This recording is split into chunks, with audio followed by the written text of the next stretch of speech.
நான் இல்லை. அப்ப என்ன சொல்றான், கடவுளுக்கு மேல தூக்கி வைக்கிறான். பெரியார கடவுளுக்கு மேல வச்சிருக்காங்கிறான். சில பேர் எனக்கு பெரியாரும் கடவுளும் எனக்கு ஒண்ணுதாங்கிறான். இன்னும் சில பேர் கடவுளா பெரியாரான்னா பெரியார் தான் நம்பர் 1, அப்புறம் தான் கடவுள். பெரியாரை விட்டுட்டு கடவுள் வச்சுருக்காங்க. பெரியார் நானே கிடையாது, அப்புறம் எதுக்கு இந்த கடவுள்? எனக்கு நானே இல்லைங்கிறப்ப இப்ப இந்த கடவுளை பத்தி எனக்கு என்ன தெரிய போகுது? ஆக பக்தர்களையும் கட்டி போட்டிருக்கக்கூடிய தலைவர் பெரியார். இந்த சிறப்பு வேற எங்கேயும் நடக்காது, வேற யாரும் கிடைக்காது. எதையும் ஏற்கத்தக்க தலைவர். அப்படிப்பட்ட தலைவருடைய கொள்கையை, தத்துவத்தை எடுத்துட்டு போறதுன்னா சாமானியரால முடியாது.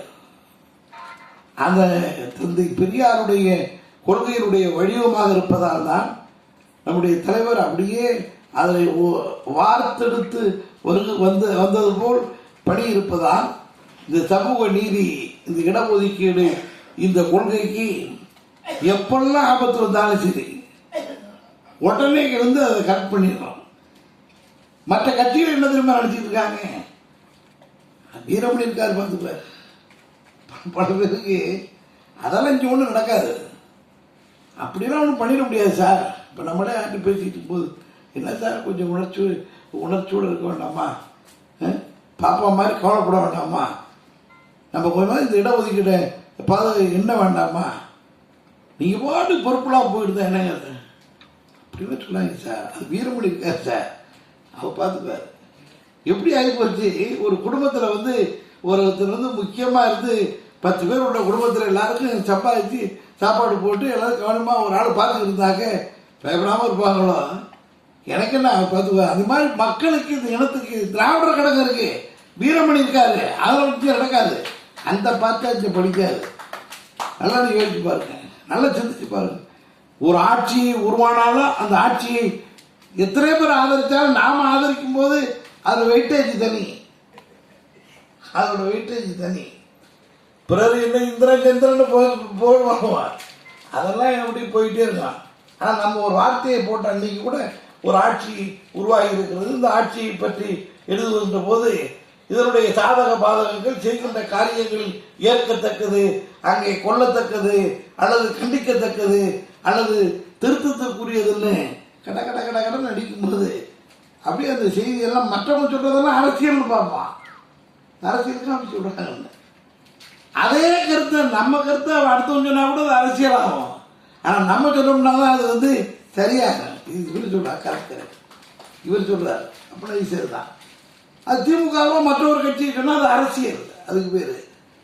அப்படிப்பட்ட நிலையில் தான் இந்த சமூக நீதிக்கு அது மிக சிறப்பாக வளர்ந்து ஊங்கி வரக்கூடிய நிலையில் 49 விழுக்காடு என்கின்ற அளவிற்கு இடஒதுக்கீடு நம்முடைய கலைஞர் அவர் முதலமைச்சராக இருக்கின்ற கடைசி நிலையில் அவரால் உயர்த்தப்பட்ட இடஒதுக்கீடு என்ற நிலையில் 49 ஒரு முக்கியமான கட்டத்தில் உயர்த்தினார். 69ற்கு ஒரு கோர்ட்டு தந்த தீர்ப்புப்படி அதை மலைவாழ் மக்களுக்கு, பழங்குடியினருக்கு 1 விழுக்காடு போட்டு 68 69 ஆக்கினார். ஆனால் 49 இருக்கின்றது ரொம்ப மிக முக்கியமான கட்டம். ஐயா அவர்கள் தலையிட்ட நேரம் 41 விழுக்காடு தான் இருந்துச்சு. அப்போ ஐயா சொன்னார் 25 16 விழுக்காடு ஷெட்யூல் காஸ்ட், 25 விழுக்காடு பேக்வர்ட் கிளாஸஸ், 25 16 41 இருந்துச்சு. அப்பதான் கலைஞர் முதலமைச்சரா அண்ணாவுக்கு பிறகு வர்றாரு. அப்பதான் ஐயா சொல்றாங்க உங்களுடைய மாணவர் வந்திருக்கிறார், உள்ள பெருமையா பேசுறாங்க. ஆமாங்கிறார். ஐயா கூட சொல்றாரு என்னுடைய மாணவர் தான் வந்திருக்கிறார். இந்த சமூக நீதி தான் நமக்கு அடிப்படை. எனவே இந்த சமூக நீதியினுடைய எல்லை, இந்த அளவு உயர்த்தப்படணும்.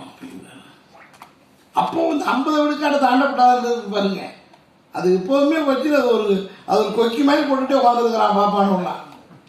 இந்த 50 விழுக்காடு தாண்டுங்கிற உடனே ஐயா சொல்றாங்க 50 தாண்டக்கூடாது அப்படி இருக்குங்களா?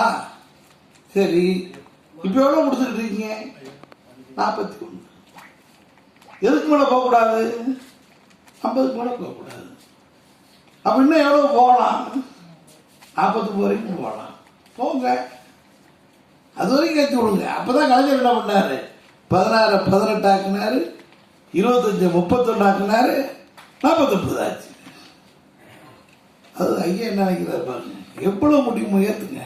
நமக்கு என்ன வர வேண்டியது எவ்வளவு, 97 விழுக்காடு மக்களுக்கு, 97 விழுக்காடு மக்களுக்கு 49 தான். சரிக்கு தெரிஞ்சிட வரல, மீதி 51 ஓப்பன் காம்படிஷன், திறந்த போட்டியா இருக்கு.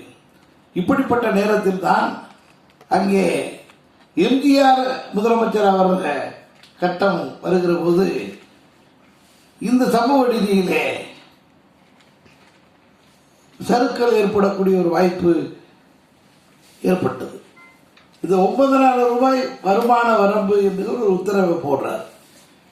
இடஒதுக்கீட்டுக்கு இனிமேல் என்ன அடிப்படை, என்ன அடிப்படையில் இடஒதுக்கீடு தரப்பட்டுச்சு? 1951 சட்டப்படி ஏற்கப்பட்ட பிறகு சோசியலி அண்ட் எஜுகேஷனலி, சமுதாய ரீதியாக கல்வி ரீதியாக யாரெல்லாம் பிற்படுத்தப்பட்டவர் என்ற அளவுகோலை வைத்துத்தான் எடுக்க வேண்டும் என்பது சட்டம்.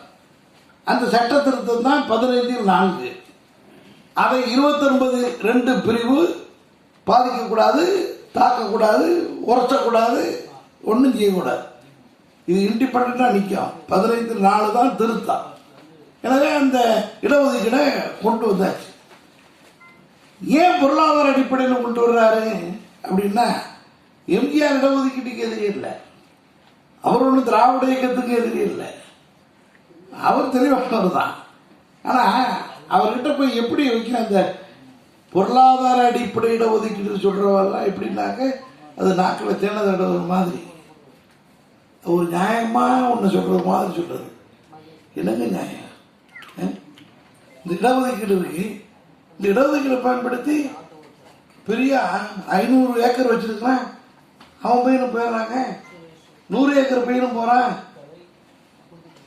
கூலி தொழிலாளி இருக்கான். எதுக்கு இந்த பணக்காரன் கொடுக்கணும்? அவன் படிச்சிருவான், நிலத்தை வச்சிருக்கான், எப்படி தொழில் பண்ணுவான், விவசாயம் பண்ணுவான், பொழைச்சிக்க போறான். அவன் எதுக்கு பிரச்சனை?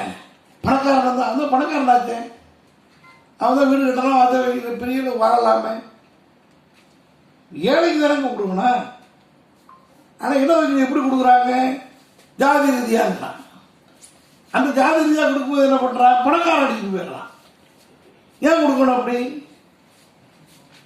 எக்கனாமிக்கலி அண்ட் எஜுகேஷனலி, பொருளாதார ரீதியாக கல்வி ரீதியாக போட்டா அப்ப ஏழை கிடைச்சிருமா இல்லையா?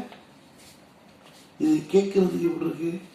கரெக்டு தான், சரிதானே? எதுக்கு செட்டியார், ரெட்டியார், முதலியார், கல்லர், மரவர், தேவர், கவுண்டர், யாதவர், பிள்ளை, இப்படி இருக்கக்கூடிய ஆயிரக்கணக்கான ஜாதி, பிற்படுத்தப்பட்ட ஜாதி இருக்கு. அந்த ஜாதியில் உள்ள பெரிய பெரிய பணக்காரனா இருக்கான், அவன் பிள்ளைக்கு எது கிடைக்கலாம்? தேவையில்லையே.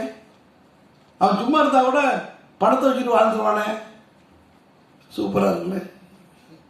கிட்டத்தட்ட சரியா இருக்க மாதிரி தான் தெரியும், சரியா இருக்க மாதிரி தெரியுது. உடனே எம்ஜிஆர் பார்த்தார், கரெக்டா தானே இருக்கு. அவர் பொதுவாக அந்த வறுமை ஏழ்மையில ரொம்ப அடிபட்டார். அவர் அடிபட்டது ஜாதியா அடிபட்டதை விட வறுமையில் அடிபட்டது அவருக்கு மதியம். சாப்பாட்டுக்கு இல்லாமல் அடைஞ்சிருக்க. அவங்க அம்மா இட்லி வியாபாரம் பார்த்து கும்பகோணத்தில் பிழைக்க வச்சிருக்காங்க. வறுமை, பசி ரொம்ப கஷ்டப்பட்டு. அதனாலதான் அவர் பெரிய நிலைக்கு வந்த பிறகு கூட, நடித்து இயக்கத்துக்கு அரசியலில் பதவிகள் வந்த பிறகு கூட, அவர் பிறரை அழைச்சிட்டு போய் சாப்பிட வச்சு, சாப்பிட்றத பார்த்து மகிழ்ச்சி அடைவாராம். சாப்பிட அவருக்கு என்ன தெரியுமா? தான் இவ்வளவுதான் சாப்பிட முடியும், ஒரு அளவு தான் சாப்பிட முடியும், இன்னும் 4 பேரை கொண்டு விட்டு சாப்பிடு. இந்த பசி தானே நம்மளை ஜகப்படுத்துது. இந்த பசியை அடித்து போட்டு அடிக்கணும். இந்த பசியை எப்படி போட்டு அடிக்கிறது? பசிச்சவனா சாப்பிடு, சாப்பிடு, நிறைய சாப்பிடு, சாப்பிட்டு நல்லா சாப்பிட்றவங்கதான் பிடிக்குமா? அதுலேயும் இந்த எம்எல்ஏக்கள்லாம் இருக்காங்க பாருங்க, இவங்களெல்லாம் ஒவ்வொரு நாளும் ஒரு குறிப்பிட்ட நாட்கள்ல 2 பேர் 3 பேர் விருந்து கூப்பிடுவாராம், எல்லா கட்சியும் நிறைய.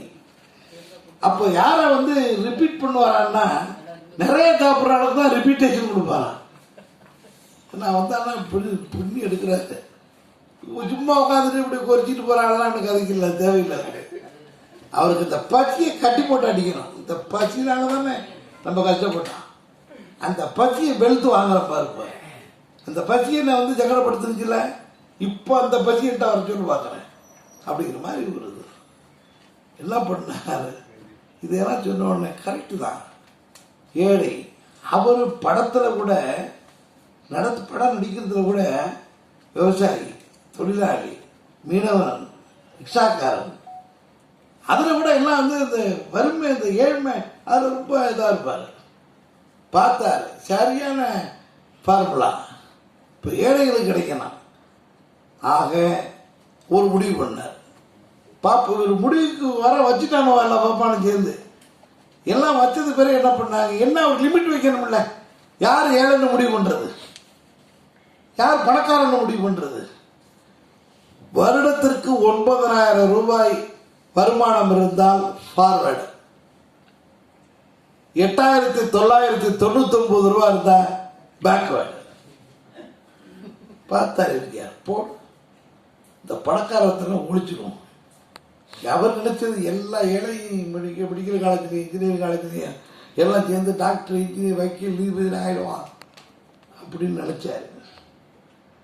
ஒன்றை விட்டா முன்னேறோட பார்த்தாக்க கடுமையாக நாம எதுக்கிறோம். அவருக்கு ரொம்ப பைத்தியம் பிடிச்சி போச்சுப்போம். எங்க ஏழைகளை வாழ வைக்கிறதுக்கு இவங்க எங்க எதுக்குறாங்க? திமுக எதுக்குது, மற்றது எதுக்குது, அதெல்லாம் வந்து அரசியலுக்கு எதுக்கலாம். வீரமணி ஏன் இருக்கிறாரு, தீக்கா ஏன் இருக்குது? இப்போ ஏழைகள் செய்யக்கூடாதா? ஏழைகள் முன்னேறக்கூடாதா? ஏழைகள் படிக்க கூடாதா? நம்ம நியாயமாக வேற பண்ணியிருக்கோம். ஏழைக்கு கொடுக்கறதுக்கு எதுக்கு அது வந்து தடுக்கிறாரு அப்படின்னாரு. விளக்கு பண்ணலாம் சொன்ன, விளக்கு சொல்றதுன்னா எட்டி எடுத்து மேடையில் சொன்னது ஒத்து வருமா? உட்காந்து அழுக்கு பேசினா தானே.